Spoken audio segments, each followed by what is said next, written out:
उत्तर भारत के एक सुदूर गांव भैरवपुर में एक पुरानी वीरान हवेली थी जिसे गांव वाले प्रेमवाटिका कहते थे। कहते हैं कि वहां कभी एक लड़की चंपा रहती थी, बेहद सुंदर, मगर उसके प्रेम को कभी कोई समझ न पाया।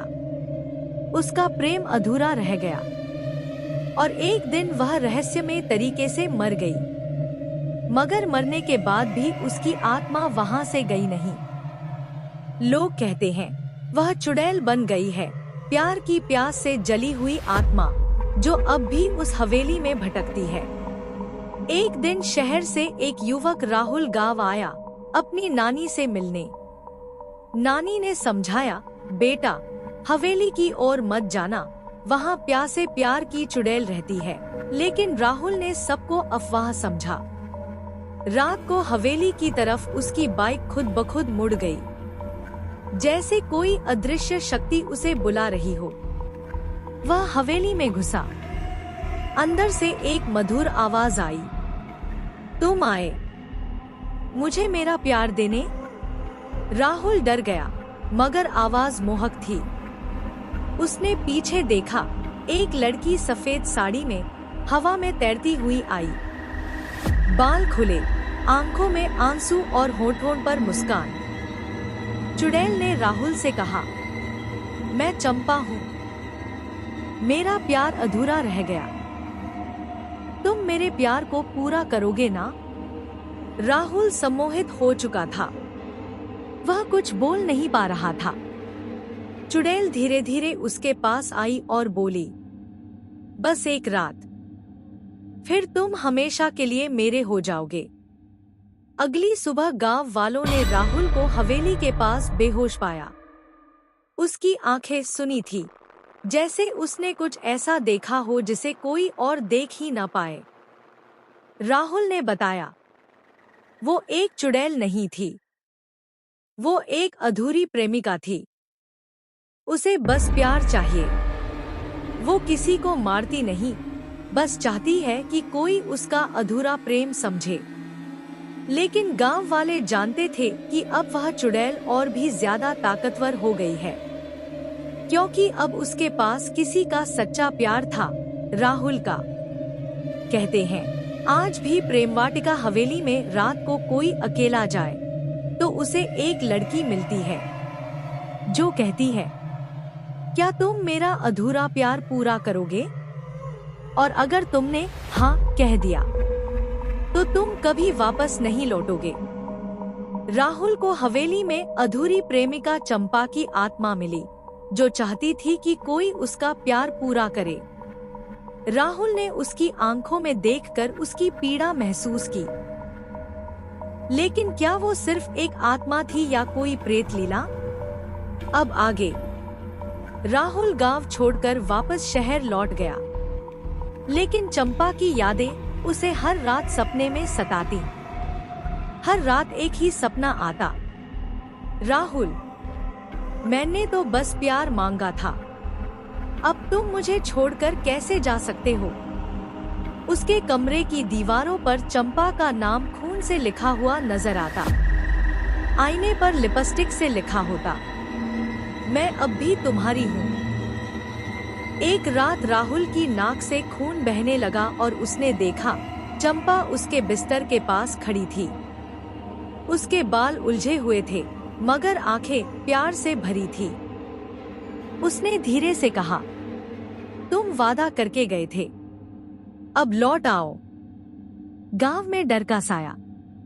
इधर गांव में प्रेमवाटिका से अजीब सी चीखें सुनाई देने लगी। हवेली के पास जाने वाले 3 लोग लापता हो गए। गांव वालों का कहना था, चंपा अब इंतजार नहीं कर रही, अब वह खुद लेने निकली है। एक वृद्ध ने बताया, जब चुड़ैल का दिल टूटता है, वो प्यार से प्यास नहीं बुझाती, खून से बुझाती है। एक दिन राहुल ने फैसला किया, अगर उसे सुकून चाहिए तो मैं उसे खुद देने जाऊंगा। राहुल दोबारा हवेली में गया। इस बार हवेली में हर दीवार पर चंपा की तस्वीरें थी। हर तस्वीर से खून बह रहा था। हवा में उसकी खुशबू थी और अचानक वो प्रकट हुई। चंपा, तुम लौट आए। अब मैं अधूरी नहीं रही। लेकिन इस बार उसके चेहरे पर प्यार नहीं, जुनून था।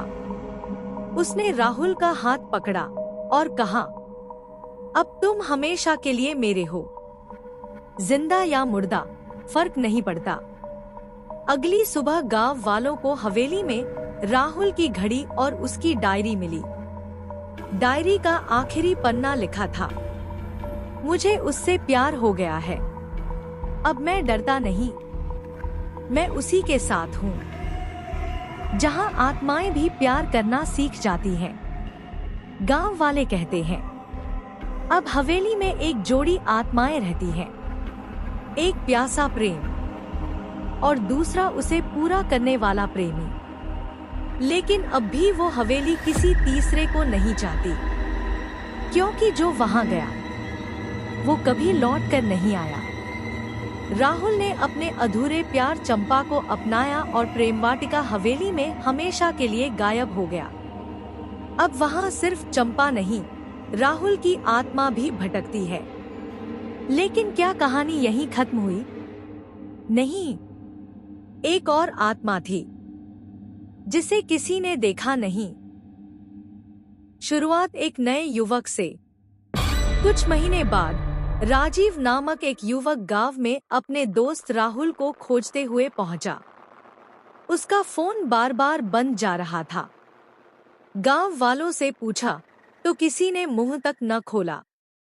एक बूढ़ी औरत ने बस इतना कहा, हवेली में जो गया वो मरा नहीं, लेकिन लौट कर भी नहीं आया। राजीव नहीं माना। वो सीधा प्रेमवाटिका हवेली की ओर बढ़ गया। हवेली के अंदर अजीब हलचल। हवेली अब पहले से ज्यादा अंधेरी और डरावनी थी। दीवारों पर अजीब से निशान थे, जैसे किसी ने नाखूनों से खरोचा हो। अंदर घुसते ही राजीव को सुनाई दी राहुल की आवाज, राजीव, मुझे बचा ले। वो पीछे मुड़ा, कुछ नहीं था। फिर देखा, सामने चंपा खड़ी थी, मगर इस बार उसके साथ एक और लड़की थी। उसका नाम था सायरा, राहुल की सच्ची प्रेमिका। तीसरी आत्मा का खुलासा। सायरा की आत्मा हवेली में कैद थी। असल में चंपा को जब राहुल से प्रेम हुआ, तब वह यह नहीं जानती थी कि राहुल पहले से सायरा से प्यार करता था। सायरा राहुल को ढूंढते ढूंढते हवेली पहुंची थी, लेकिन चंपा ने उसे अपने प्यार के रास्ते की रुकावट मान लिया। सायरा की हत्या हवेली में ही हुई और अब उसकी आत्मा भी वहां कैद है। आत्माओं की लड़ाई और सच्चे प्रेम की परीक्षा। अब हवेली में थी दो आत्माएं। एक चंपा, जो अधूरे प्रेम की प्यास में पागल हो चुकी थी। दूसरी सायरा, जो सच्चे प्रेम का प्रतीक थी। राजीव को एक रास्ता मिला। अगर कोई जीवित इंसान सच्चे दिल से उस आत्मा की कहानी को दुनिया को बताए, तो वो मुक्त हो सकती है।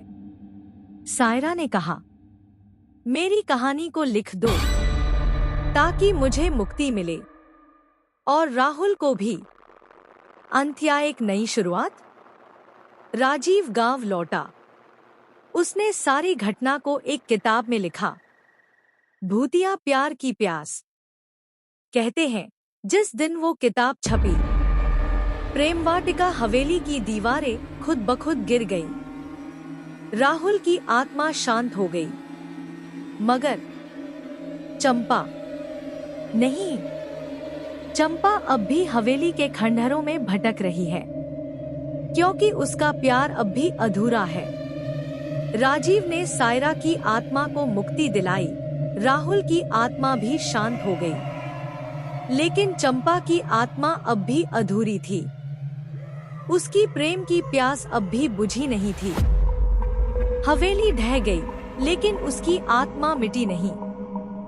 अब शुरू होती है एक नई कहानी, पुनर्जन्म की कहानी। 20 साल बाद एक नया गांव, एक नया नाम। नवगांव नाम के एक कस्बे में एक लड़की पैदा होती है, चारुलता। वो बचपन से ही अजीब थी, अकेली, शांत और कभी कभी ऐसी बातें करती थी जो किसी ने उसे सिखाई नहीं। जब वो 16 साल की हुई तो अचानक रातों को नींद में चलने लगी। दीवार पर खून से लिखा होता, मुझे मेरा प्यार चाहिए। उसकी माँ डरने लगी, लेकिन चारुलता को कुछ याद नहीं रहता। एक दिन उसने अपने कमरे की दीवार पर खुद ही बना दिया प्रेमवाटिका, हवेली का चित्र, जो इस गांव में कभी थी ही नहीं। सपनों में पुराना प्यार लौट आया। चारुलता को हर रात सपने आने लगे। एक युवक सफेद शर्ट में, जिसे वो देखकर रोने लगती। वो सपना में खुद से कहती, राहुल, तुमने मुझसे वादा किया था, मैं अब लौट आई हूँ, अब मुझे मत छोड़ना। चारुलता को समझ नहीं आता कि राहुल कौन है, मगर उसकी आंखों में एक जुनून दिखने लगा। रहस्यमय आग और चंपा की वापसी। एक दिन गांव के मंदिर में अचानक आग लग गई। कोई नहीं जान पाया कि आग कैसे लगी। चारुलता की आंखें उस दिन लाल थी। उसने खुद कहा, मुझे मत रोकिए, मैं अपना प्यार वापस लेने आई हूँ। लोग समझ नहीं पाए, पर एक बूढ़े तांत्रिक ने कहा, ये कोई सामान्य लड़की नहीं, ये उस चुड़ैल का पुनर्जन्म है जो कभी अपने प्यार के लिए मरी थी। नई शुरुआत या पुराना अंत? अब चारुलता की आंखों में सिर्फ एक नाम है, राहुल। वो किताब तलाश रही है जिसे राजीव ने लिखा था, क्योंकि उसमें उसका इतिहास छुपा है। और अगर वो किताब उसके हाथ लग गई, तो वो फिर से सब कुछ शुरू करेगी। इस बार वो कुछ नहीं खोएगी, बल्कि जो बीच में आएगा वो बचेगा नहीं।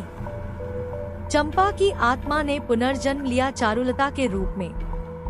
अब वह अपने अधूरे प्यार राहुल को फिर से पाने आई है, चाहे वो इस जन्म में हो या अगले। उसे अब अपनी मौत का नहीं, सिर्फ अपने प्यार की जीत का इंतजार है। चारुलता ने शहर की एक पुरानी लाइब्रेरी से वो किताब पाली, भूतिया प्यार की प्यास, जिसे कभी राजीव ने लिखा था। जैसे ही उसने आखिरी पन्ना पढ़ा, अचानक से हवाओं का रुख बदल गया और उसके सामने वही चेहरा प्रकट हुआ, राहुल। लेकिन वो कोई आत्मा नहीं था, बल्कि एक युवक रेहान, जो हूबहू राहुल जैसा दिखता था। चारुलता की आंखों से आंसू बह निकले। तुम लौट आए। रेहान घबरा गया। क्या मैं आपको जानता हूँ? चारुलता ने धीमे से कहा, नहीं, लेकिन मेरी आत्मा जानती है, तुम मेरे वही हो, राहुल। रेहान को बार बार अजीब सपने आने लगे। एक लड़की जो उसके नाम की माला जपती है, जो उससे कहती है, मैंने तुम्हारे लिए मौत भी अपनाई थी, अब तुम मुझसे दूर नहीं जा सकते। वो डरने लगा, लेकिन चारुलता अब चंपा बन चुकी थी।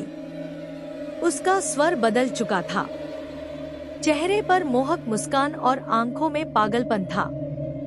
अगर तू इस जन्म में भी मुझे नहीं मिला, तो अगला जन्म तेरा नहीं होने दूंगी। गांव के उसी बूढ़े तांत्रिक ने रेहान से कहा, वो सिर्फ इंसान नहीं, वो एक लौटा हुआ दर्द है, और उसका प्यार अब इश्क नहीं, बदला है। तांत्रिक ने एक उपाय बताया, अगर रेहान अपने सच्चे प्रेम से उसे समझा दे कि प्यार जबरदस्ती नहीं होता, तो शायद चंपा मुक्त हो जाए। रेहान ने चंपा, चारुलता को उसी वीरान जगह बुलाया जहां कभी प्रेमवाटिका थी। उसने कहा, अगर तुम मुझसे सच्चा प्यार करती हो तो मुझे जाने दो, क्योंकि सच्चा प्यार कैद नहीं करता। चंपा चिल्लाई, मैंने अपना सब कुछ खोया था, क्या अब मैं तुम्हें भी जाने दूं? रेहान ने अपनी हथेली काट दी और कहा, प्यार खून से नहीं, त्याग से साबित होता है। चंपा की आंखों में पानी आ गया। वो पहली बार मुस्कुराई और फिर धीरे धीरे उसकी आत्मा राख में बदल गई, हवाओं में घुल गई। आज भी उस जगह पर एक गुलाब का पौधा उगता है। लोग कहते हैं वो पौधा चंपा की याद है, जो प्यार में जी नहीं पाई, पर आखिर में प्यार को आजाद करके अमर हो गई।